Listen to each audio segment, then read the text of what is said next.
Dahil nagpapakatapang ako para sa'yo. Para sa atin. Dahil mahal kita. Wow! Wow. Sana ikaw rin. Saan ko din man? Dani.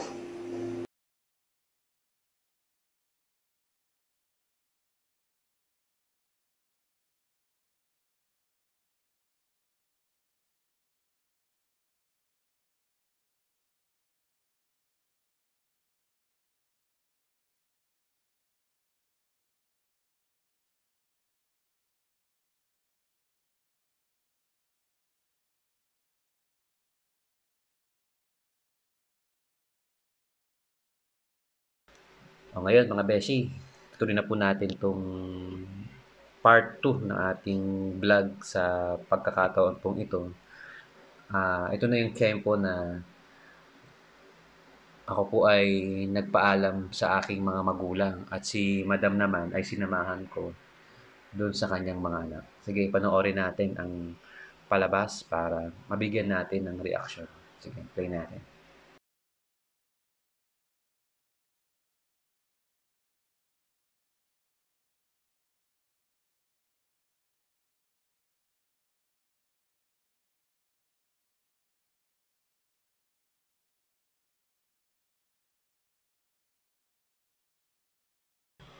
Naiyak ako. Mahal, nanginig ang tissue. Naiyak naman ako man sa mga anong yan. Grabe Grabe, naman. ito yung senaryo mga beshi na talagang na-hot seat ako dito sa mga anak ni Lorna, Madam Lorna. Talagang pinagtulungan ako ng anim eh. 'Di ba? Talagang galit na galit sa akin ng mga anak nito. Pero yung dalawa hindi. Yung Hmm. dalawang bunso. Hmm. Nakatanga lang sila. Dahil maliliit pa sila. Pero medyo ganun niya mga bata-bata. besya talaga. Siyempre, hindi naman maiiwasan na hindi maniwala ang mga anak dahil siyempre dahil nga si Mrs. is may edad na. Marami kasing mga senaryo na talagang hindi matanggap ng ibang mga tao. Kahit mga anak ni Madam Lorna na hindi sila makapaniwala na ang alam kasi nila is kaibigan lang talaga yung aming turingan ni Madam Lorna. Kasi nga, doon nga sa previous na palabas, is nakakasama ko na yung mga anak ni Madam Lorna noon. Pero bilang kaibigan, bilang trabahador, kaya naman kapag may kailangan sila sa computer, mga ganyan, ako yung nakakatulong nila para doon sa mga bagay-bagay. Ngayon, yung pumunta kami ng isang gabi para kausapin yung mga anak ni Madam Lorna. Yun na, talagang hindi na sila makapaniwala na ano ito? Anong meron dito, mahal? Kasi hindi naman nila alam na may relasyon tayo. Kasi ayaw ko nga rin sabihin. Kaya ito na yung pagpapahayag sa kanyang mga anak. Ang mga linya ko pang nasasabi dun eh. Kung hindi ko kayo makombinse sa sinasabi ko, patutunayan ko na lang sa gawa na mahal ko ang nanay niyo. Di ba? Yun yung talagang umalis ako doon talaga na hindi ko talaga sila hindi ko sila ma-convince eh. Kasi nga syempre normal naman yun, di ba, mahal? Ngayon, pagdating naman sa mga magulang ko, talagang ang talagang number one talaga na ayaw pumayag yung nanay ko eh. Yun mismo yung sinabi ni Miss Lovely, no? Na bakit siya pa? Ang dami namang bata diyan. Bakit si Lorna pa? Pero sabi ko doon sa lingwahe na yun, tamang, yun yung talagang sinabi ko. Ma, hindi naman kayo ang makikisama. Ako naman ang makikisama. No? Pasya ko naman ito. Kaya pabayaan niyo na po ako sa pasya. Mahal ko si Lorna. Ganyan katapang ang asawa ko. Kasi dapat talaga mga beshi, kayong dalawa, nagkakaunawaan, talagang kayo sa isa't isa, talagang totoo ang inyong nararamdaman. Dapat pati sa ibang mga tao at malapit sa inyong mga buhay, dapat malakas din ang loob ninyo na sabihin na ito ang asawa ko. Oh, 'di ba? Yun dapat, mga beshi. Kaya niyo ba yun sabihin na sa buong mundo na ito ang asawa ko? Oh, kahit na malayo ang age namin, kahit na sabihin na natin na yung iba na may kapansanan o kaya naman hindi kagandahan ng pisikal na anyo, pero dahil sa tunay kayong nagmamahal, ipagsisigawan mo sa buong mundo na itong ipapakilala ko sa inyo, ito yung pinakamamahal kong dapat kong ibigin habang buhay. Oh, di ba, mga beshi? Kaya yun po yung namin ni Wifey Lorna. Mahal. Mahal. From Kaya, madam to mahal. from madam to mahal. Kaya yan po ito yung grabe. Ano ba yung mga linyahan, man? Yung puso, hindi Hindi tumatanda. Yan yung mga doon sa previous comment talagang yun yung nagmarka Talagang na-touch ang mga televiewers na talagang tumutulo ang luha ng mga pero si Madam Lorna, marami na niyang beses na panood to, siguro 100 times na. Grabe siya. Pero ito naman mga beshi, talagang napapaluha pa rin si Wifey Lorna. Dahil talagang na-touch ng MMK yung puso ng mga televiewers. Ang ganda ng pagkagawa. Napakaganda ng pagkakagawa, mga beshi. Kahit kami, bagamat hindi ako masyadong talagang hindi naman maano yung luha ko. Pero talagang pagka, yung unang napanood ko to, pangalawa, talagang grabe, mga beshi. Parang pinipigilan ko lang pero si Madam Lorna talagang lalo na una, naiyak Oo, yung una. Ipapakita ko sa inyo yung unang na-videohan ko, na-capture ko yun na talagang grabe. Iyak na iyak si Madam Lorna nun.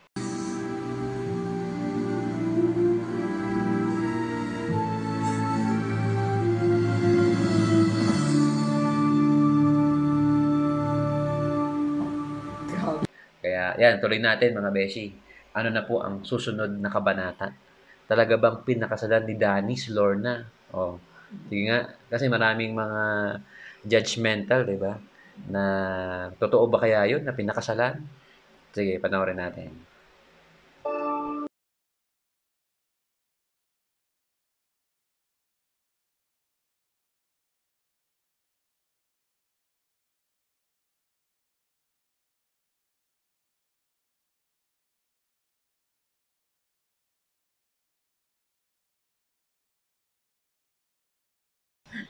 O yan, mga beshi, napanood niyo ba? Yung patay sindi. Patay sindi. Ayan, mga beshi, talagang yun, nangyari talaga yun. Na kapag magalabing-labing kami ni Wifey Lorna, pampasira ng momentum yung iihi siya. Lagi na lang iihi ako. Tapos, gusto niya nakapatay ilaw. Kasi syempre, ako naman, gusto ko nakikita ko si Madam Lorna. Wow. Gusto ko nakikita kita. Wow. Naku-conscious ako. Wala kang dapat kaya. Yan, mga besya. Totoo yan. Yan yung mga eksinahan ni Madam Lorna. Tapos, pati na naman sa shopping namin, maraming beses na yung mga first year, second year, third year, habang nag-shopping kami sa mga mall, yung mga talagang mga sales lady, tatalawin si ano nyo po yan? Ako naman, syempre, bilang proud husband ako kay Madam Lorna. Talagang sinasabi ko na, asawa ko siya. Diba? Asawa ko siya. Wife ko siya. Meron pang instance na ikaw yung nasa loob ng ikaw nang bibihis. Naman. May bading na salesman. Sabi niya sa akin, kasi nga, pinahawakan mo sa akin yung damit. Inaalalayan kita habang nagbibihis ka doon sa Sabi sa akin, ano niyo po siya? Sabi niya gano'n. Bading yun. May pagkabading. Sabi ko, wag akong tanungin mo, paglabas niya, siya na lang tanungin mo kung ano ko siya. Ganun ang sagot ko, hindi ko sinabi asawa ko siya. Siya na lang tanungin mo kung ano. Di ba tinanong siya, paglabas Sir, ano niyo po siya? Talagang gaganin ko pa si Manuna. Bakit? Asawa ko siya. May problema? Oh, yeah. Yan yung mga ganun, di ba? Kasi syempre, ako, normal lang naman. Syempre, normal naman na magtanong sila eh. Kasi nga, hindi naman kasi normal sa kanila na ang sweet-sweet, parang magnanay. Pero yung nalaman nila mag-asawa, at tumutupi eh. Di ba? Syempre, nahihiya rin sila. Pero para walang hard feeling. Pero sa amin, ni Madam Lorna, sanay na kami na, laging ganun eh. Kaya nga, okay. At saka yun naman nagtanong na mas okay yun sa iba, yung nagtanong, ano niyo po siya? Hindi, meron iba na biglang sabihin, nanay mo? O yun. At least yung isang salesman na yun, nagtanong siya, ano niyo po siya? At least, meron pang respeto. Hindi katulad ng may mga ibang tao dyan na tanong, nanay mo? Lola mo? O lola mo? Hindi man sila magsisantabi, ano yun po siya? Parang tatanong, magkano po kayo? Di ba mas maganda-gandang tinatay? Okay siya namang, at least merong konti. Kaya dapat yung mga buzzer na mga dapat alam nyo rin yung etiquette sa pagtatanong. Yes. Kung yung tanong na hindi makakasakit ng damdamin. Bagamat may mga talaga na yung kanilang mga bulas ng pananalita mga sarcastic. Kaya yun yung, sa bagay kami naman, hindi naman ako, doon eh, parang immune na ako eh, doon sa mga ganun mga senaryo. Kaya kapag may mga event, ang ginagawa ko na para maiwasan na yung masaktan pa yung damdamin na nanay mo, lola mo, ako na mismo ang nagpipresenta sa asawa ko na ito pala ang aking asawa, si wife Lorna or si Ma'am Lorna. Mo na ako agad. Kasi para at least maiwasan na yung mo siya. Siya na mismo. Kaya pag sinabi ko, siya nga pala ang aking asawa. Titigil na. Yun na yung pinaka... Wala nang tanong. Wala nang tanong-tanong. Kaya yun mga besya. Kaya payo namin. Kasi meron kasing mga asawa eh. Sabi asawa mo, ayun ayun. Nginunguso yung... Hindi may pagmalaki. Diba? Nginunguso na lang. Ayun. Pero tayo, lalo na mga lalaki, mga babae, kung talagang mahal nyo ang isa't isa, walang dapat ikahiya. Di ba? Tama ba? Walang dapat na ikahiya. Ano man siya. Ipagmalaki mo sa buong mundo na ito ang asawa ko. Ito yung pinakamamahal ko. Hindi mo ba dapat ngungusuin? Ayun. Dapat tukurin mo. Talaga, ito ang asawa ko. Di ba? Di ba? Di ba? Mga ganun eh, mga beshi eh. Sige, tuloy natin para dire-diretso tayo.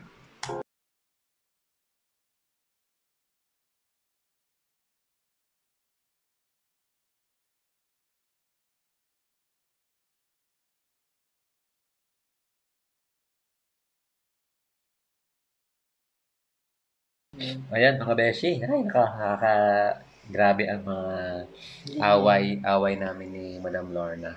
Pero hindi naman yung ganun, kumbaga, nagkakasundo rin naman tayo bago mag-gabi. Hindi pa naman gabi rin eh. Tanghali yun eh. Ito naman yun pa rin yung damit niya. Tanghali. Pero yung damit niya, di ba? O hindi siya naligo. Tanghali yun nata. Hindi ka pa ba uwi sa inyo? Di ba? Ayan. Sa amin kasi ni Wifey Lorna kapag meron kami hindi pinagkakasunduan, hindi natatapos ang isang araw na hindi maayos eh. Dapat bago kayo matulog sa gabi, dapat maayos na. Kasi kung palilipasin niyo pa yun ng isang linggo, hindi maganda eh. Kaya dapat mga beshi, ang payo po namin sa inyo, sa bagay, hindi naman talaga walang mag-asawa na hindi nag-away. Merong hindi walang perpektong mag-asawa. Minsan meron din yung parang pinagtatalunan. Kaya lang dahil pag ang mag-asawa, di ba? May takot sa Diyos. Siyempre, pag may takot ka sa Diyos, alam mo yung utos ng Diyos, di ba? Ayun. Kaya ang payo namin mga beshi, mag-usap tayo ng maayos. Pero minsan may mga tiyempo na may mga tiyempo na may mga salita, much better na maglayo muna. No? Maglayo muna. Pabayaan niyo muna, palipasan niyo muna yung galit. Diba? Ako yun eh.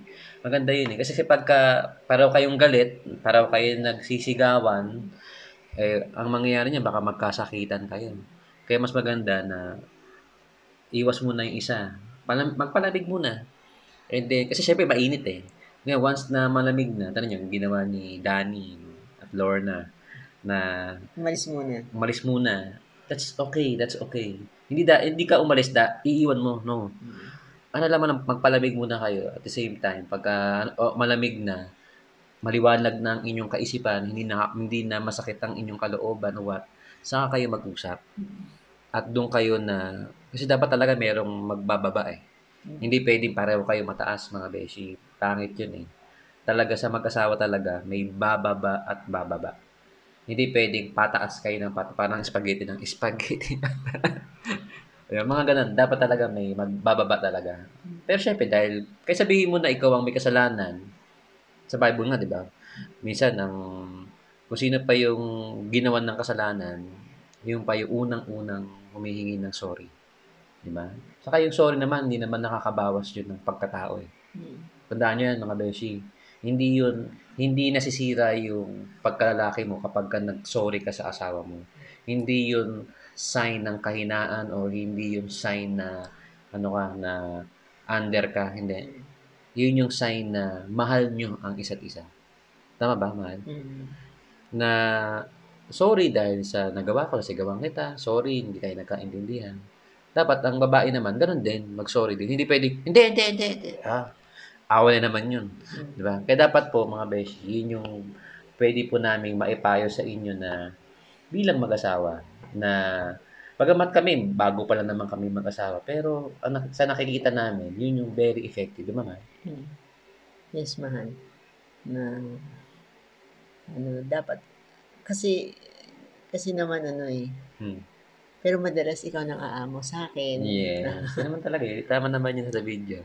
Na talagang, pasensya ka naman. Madalas, dapat inaan niyo yung likod ng asawa niyo.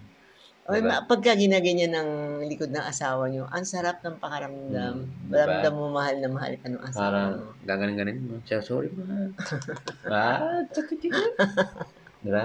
Tapos may peace, dati madalas may peace offering ako pagka galing ako trabaho, may dala akong siomay, dala akong siopaw. Pero hindi naman tayo nagkakagalit noon. Sabi, hindi naman kailangan na kaya kami dalang ganun, peace offering dahil nagkagalit kayo.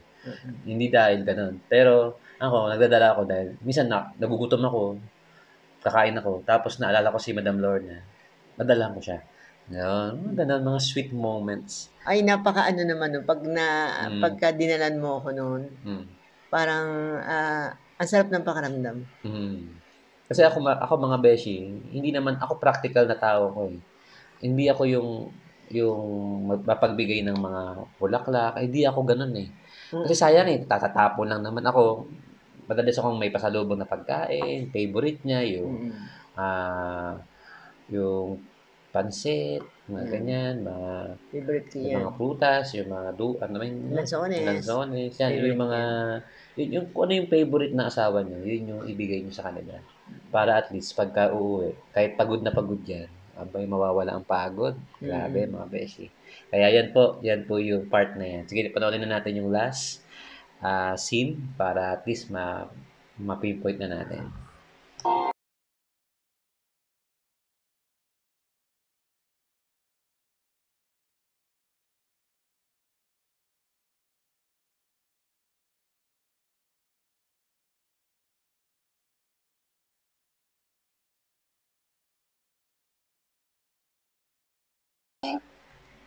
Ayan, mga beshi. Yan po yung love story namin ni Wifey Lorna. Yes. Sana ay nagsilbing aral sa ating lahat. Kasi syempre ako natuto rin ako dun sa love story namin ni Wifey Lorna. Itong nangyari sa amin, mas lalo ko pang napamahal kay Wifey Lorna. Ako rin, lalong napamahal ang asawa ko. Kaya dun sa mga gusto pong mga sumulat kay Ma'am Charo, magano lang po kayo, mag-chat lang po kayo dun sa kanilang FB page, yung MMK Official. Active naman po lagi yung nila. Iyan nyo lang po yung story ninyo para at least, o kaya mag-email kayo. Ano naman yung way para o paano kayo mag-message dun sa yung mga love story or anumang story yan. Basta kapupulutan ng aral, may magandang aral na pwedeng makatulong sa mga tao. Yan po yung pinakaano natin. Kaya mga beshi, salamat po sa Diyos muli at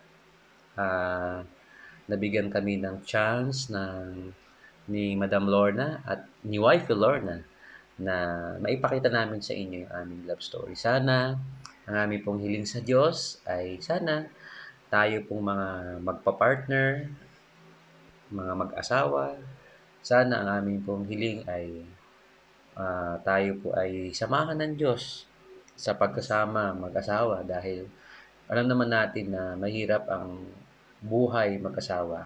Pero dahil po na tayo lang naman po ay humihingi ng tulong sa Diyos na sana gabayan tayo anumang problema na dumating sa ating buhay, lagi tayong samahan ng Diyos. Sabi nga ni Kuya Daniel, huwag tayong hihiling na sana madali lang. Sana ang hilingin natin, sana tulungan kami ng Diyos na yung mahirap na yan magawa namin sa awa at tulong ng Diyos. Yan yung aming may papayo po namin sa inyo. Kasi pagka sinasamahan ng Diyos yung inyong pagkasama, tinan nyo, wala kayong magiging problema. Yung problema na hindi naman mabigat, di ba mahal? Yung problema na kayang-kaya nyo. And then, lagi kayong nag-uusap, lagi kayong ginagabayan ng Diyos. Tinan nyo, sasamahan kayo sa inyong paghahanap buhay, sa inyong mga pagkikisama sa kapwa, sa paggawa ninyo. Kaya nga awa ng Diyos, di ba? Marami tayong naipundar, mahal. Dahil sa paghahanap buhay namin sa insurance company, di ba? Binigyan kami ng mga kliyente, ng mga advisor, and then mga projects ng ganito. Salamat po. At binibigyan tayo ng Diyos ng hanap buhay, kakitaan, para at least makapagpatuloy tayo. At the same time, makatulong pa tayo sa ating mga kapwa. Kaya siguro mga beshi, salamat po, mahal. Kaya salamat sa Diyos po at saka hanggang dito na lang, di ba? Hanggang dito muna tayo para sa susunod na vlog. Sana abangan niyo po palagi ang aming mga vlogs. Basta twice a week po kami magba-vlog, kung Wednesday man yan o Thursday or Linggo. Lagi po kanyang aabangan. At saka yung mga friends nyo, relative, sana pag-subscribe ninyo sa aming YouTube channel at sa aming FB page. Saka sa Instagram, sa Twitter. Saka doon sa mga hindi pa po nakakapanood ng full video, panoorin nyo po sa iWant app. Kaya kung kayo po ay nasa abroad, sa TFC. Pero kung hindi nyo makita, paki-PM nyo lang kami dito. Mag-comment lang kayo. And then, i-message namin sa inyo yung link para at least makapanood po kayo. Napakagandang pelikula. Pang pamilya, pang mag-partner, sa mga nagkakalabuan, sa mga naghahanap, or sabihin natin na mga single dyan. Panoorin nyo, napakaganda pong pelikula. At sana ay mag-comment po kayo. Ano po ba yung mga naging reaction nyo? Kung maaari nga, gawa kayo ng short video para mapanood din po namin yung inyong mga reaction. Gaya po ng ginawa namin ni Wifey Lorna na talaga napapaiyak or ano po ba yung masasabi niyo.